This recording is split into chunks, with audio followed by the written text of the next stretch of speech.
Saint Martin বাংলাদেশের সর্বদক্ষিণে বঙ্গোপসাগরের উত্তর পূর্বাংশে অবস্থিত বাংলাদেশের একমাত্র প্রবাল দ্বীপ।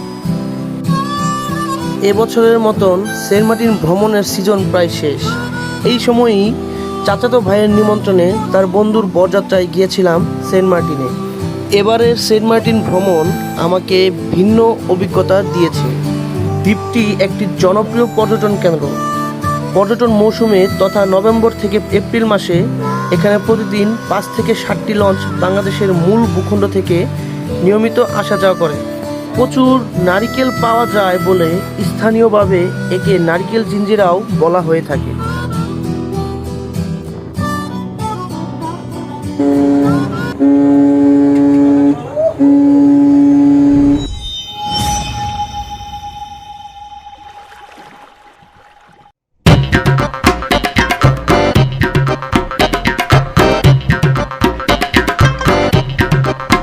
জরিপের ফলে 1996 সালে কক্সবাজার জেলা সেন্ট মার্টিন দ্বীপে ঝিনুকজাত ও প্রবালজাত চুনাপাথরের সন্ধান পাওয়া গেছে। প্রবালের ধ্বংসাবশেষ থেকে প্রাপ্ত 10 লক্ষ টন চুনাপাথর সেন্ট মার্টিন দ্বীপে আছে বলে ধারণা করা হয়। এতে সিলিকার পরিমাণ খুবই কম এবং পরিমাণ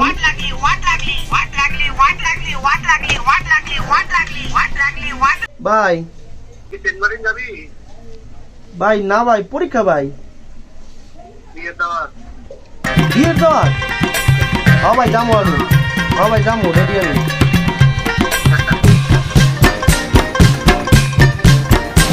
সেন্ট মার্টিনের বিয়ের দাওয়াতের কথা শুনে আমি এখন ঢাকার ফকিরাপুর বাস স্ট্যান্ডে বাসের জন্য অপেক্ষা করছি। শ্যামলী পরিবহনের নন এসি বাসে করে আজ আমরা টেকনাফ যাব। বাস আসতে এখনও অনেক সময় লাগবে, তাই কাউন্টারের পাশেই গাউসিয়া হোটেলে আমরা রাতের খাবার করে নিলাম।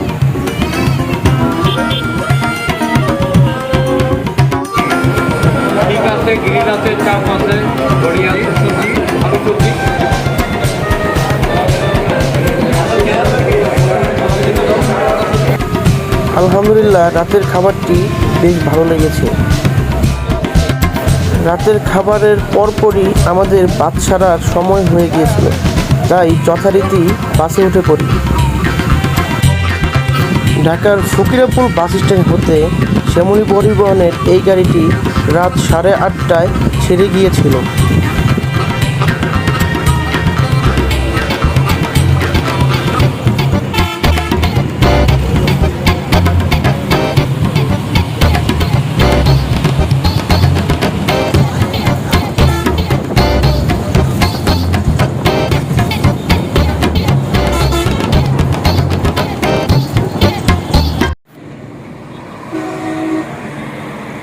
দীর্ঘ 1.5 ঘন্টা বাস চলার পর আমরা এখন ঢাকা চট্টগ্রাম মহাসড়কের পাশে এশিয়া হাইওয়ে রেস্টুরেন্টে যাত্রা বিরতি দিয়েছিলাম।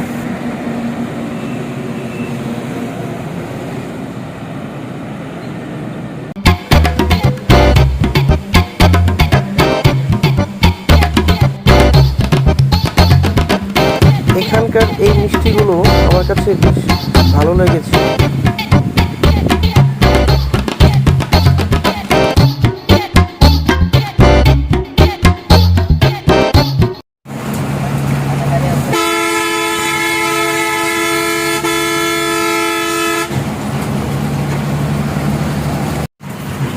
কুমিল্লার ওই হোটেলে বিরতি দেওয়ার পর দীর্ঘ 5.5 ঘন্টা পর ইনানি রিসোর্টে আবার বিরতি দিয়েছিল। হালকা ফ্রেশ হওয়ার পর এই ইনানি রিসোর্ট থেকে গাড়ি আবার যাত্রা শুরু করে টেকনাফের উদ্দেশ্যে।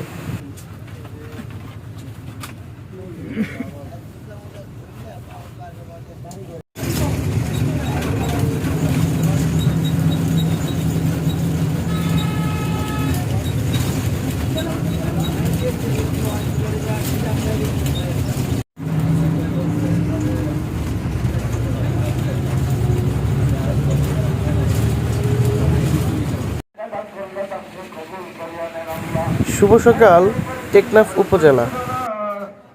বাংলাদেশের শেষ প্রান্তে টেকনাফের অবস্থান। বাস থেকে নামার পর সবাই ফ্রেশ হয়ে এই হোটেলে সকালে নাস্তা করার জন্য গিয়েছিল।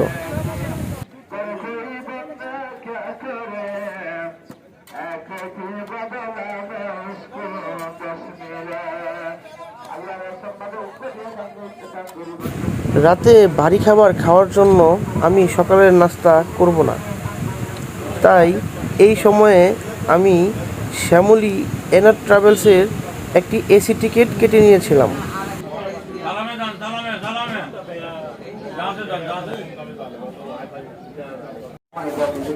সেন্ট মার্টিনের বরযাত্রায় ঢাকা থেকে আমরা 19 জন বিশিষ্ট বরযাত্রী ছিলাম। সুমন ভাই আগে থেকেই আমাদের জন্য MV ফারহান 2-এর 19টি টিকিট কেটে রেখেছিল, যাতে করে টিকিট নিয়ে কোনো বিড়ম্বনায় আমাদের পড়তে না হয়।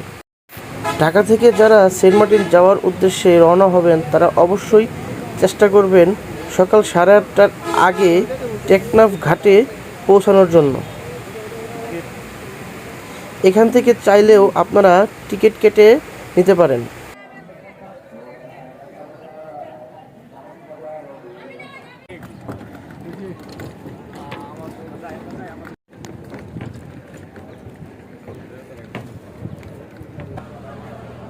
আমাদের জাহাজের প্রতিটি টিকিটের মূল্য পড়েছিল 1000 টাকা। এই একটি টিকিট দিয়েই আপনি টেকনাফ থেকে সেন্ট মার্টিনে যেতে পারবেন এবং সেন্ট মার্টিন থেকে টেকনাফে ফেরত আসতে পারবেন। আপনি চাইলে এই টিকিট দিয়েই পাশের থাকা এই সিটগুলোতে বসে বসে যেতে পারবেন এবং আসতে পারবেন যদি সিট খালি থাকে। আমরা অনেক চেষ্টা করেও একটি সিটও খালি পাইনি, তাই অতিরিক্ত 1000 টাকা খরচ করে জাহাজের 3 তলায় একটি রুম নিয়েছিলাম। জাহাজে ওঠার পর এখনও জাহাজ ছাড়তে অনেক দেরি, তাই আমরা সবাই মিলে আড্ডা দিয়েছিলাম জাহাজের 3 তলায়।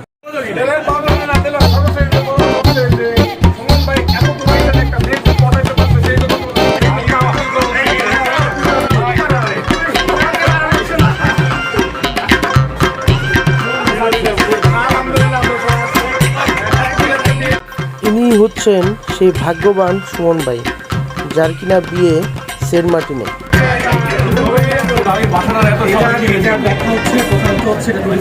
তারা খুবই সুন্দরভাবে বাংলা বলতে পারে এবং বাংলা বুঝাইতে পারে এবং তাদের ভাষাও টুকটাক আমি বুঝি, কিন্তু ওরা আমাদের সাথে কখনোই বাংলা ভাষার উপর পড়ে দিয়ে অন্য কোনো ভাষা বলে না।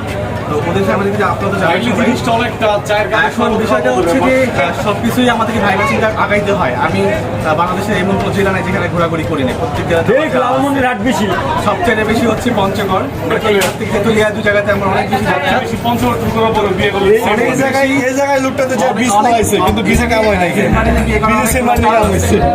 তার মধ্যে একটা কারণ আমি একটু বলি, এখানে আমি কই কারণটা কি তার হইলাম আমি মনে খরচ নাই সেন্ট মার্টিন এসে আমি মনে করবো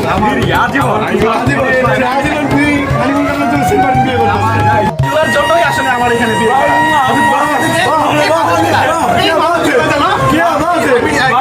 দেখাইতে চাই এই অসহায় সুবিধা বঞ্চিত মানুষগুলোকে।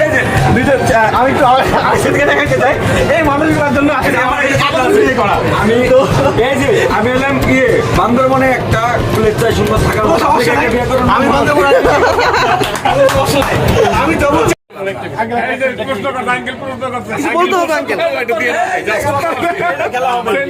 মানুষ কেমনে কি করলো আমাদের সবার না গর্ব হওয়া ঠিক আছে, কিন্তু প্রশ্ন থেকেই যায় কিভাবে কি করলো জানতে চায় ঘুরতে ঘুরতে জানতে জানতে দেখতে দেখতে হয়ে যায়। এখন আড্ডা দিতে দিতেই আমাদের জাহাজ ছাড়ার সময় হয়ে গিয়েছিল। সকাল 9:30টায় আমাদের জাহাজটি টেকনাফ জেটিঘাট হতে সেন্ট মার্টিনের উদ্দেশ্যে ছেড়ে যায়।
নাফ নদীতে ভেসে ভেসেই ধীরে ধীরে আমরা বঙ্গোপসাগরের দিকে যাচ্ছি।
দেখতে দেখতে আমরা সমুদ্রের সৌন্দর্য উপভোগ করতে করতে আমরা সেন্ট মার্টিনে এসে পৌঁছে গেছি।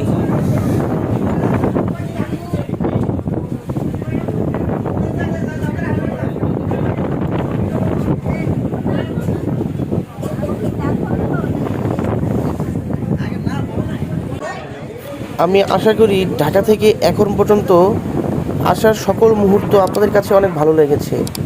আমি চেষ্টা করব সেন্ট মার্টিন এবং সেন্ট মার্টিনের বিয়েতে ঘটা সকল মুহূর্ত আপনাদের কাছে শেয়ার করতে।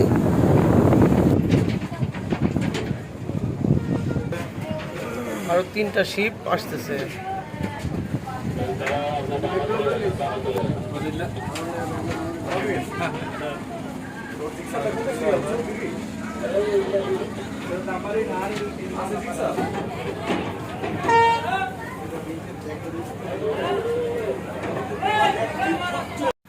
আইনগত তাদের ওখানে কোনো অভিযোগ নাই, তারপরেও তাদের সাথে আমরা সুস্থ পাচ্ছি। এখন তোমার কি বসেছে কে কোন মাস্টার সাহেব কোথায় এখন? না নম্বরটা আমার দাও। টানা 3.5 ঘন্টা জাহাজটি নাফ নদী এবং বঙ্গোপসাগরে ভাসার পর সেন্ট মার্টিন জেটিঘাটে এসে নামিয়ে দিয়েছে আমাদের।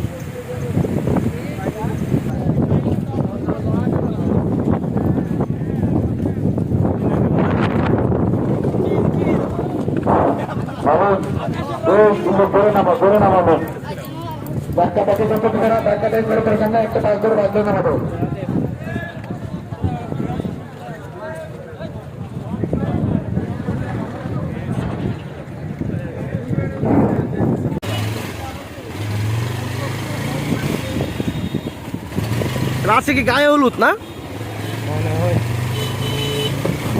সুমন ভাইয়ের শ্বশুরবাড়ি থেকে তাদের পরিবারের কয়েকজন সদস্য আমাদেরকে রিসিভ করার জন্য সেন্ট মার্টিন জেটিঘাটে এসেছিল।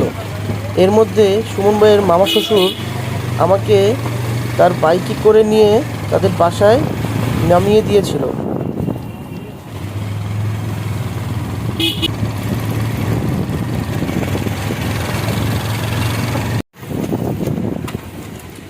এখানেই নাকি? এটা এখানে আমাদের থাকতে দিয়েছে।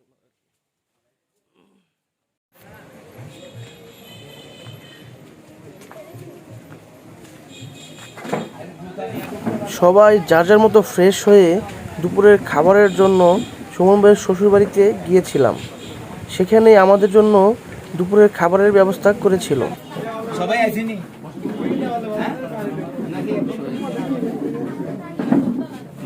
সেন্ট মার্টিনের মানুষগুলো বেশ অতিথিপরায়ণ, তাই হয়তোবা সেন্ট মার্টিন বাংলাদেশের অন্যতম পর্যটন কেন্দ্র হিসেবে খ্যাতি লাভ করেছে। আমি সত্যি অনেক মুগ্ধ হয়েছি তাদের অতিথিপরায়ণতা দেখে।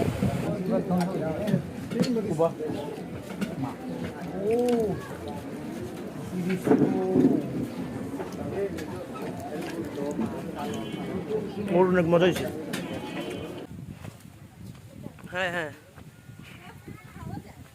কেয়ারফুল। ভাইরা খাবার দাবার রেড করে ফেলছে। খাবার দাবার মার্শাল্লাহ অনেক মজা হয়েছে আলহামদুলিল্লাহ। হ্যাঁ হ্যাঁ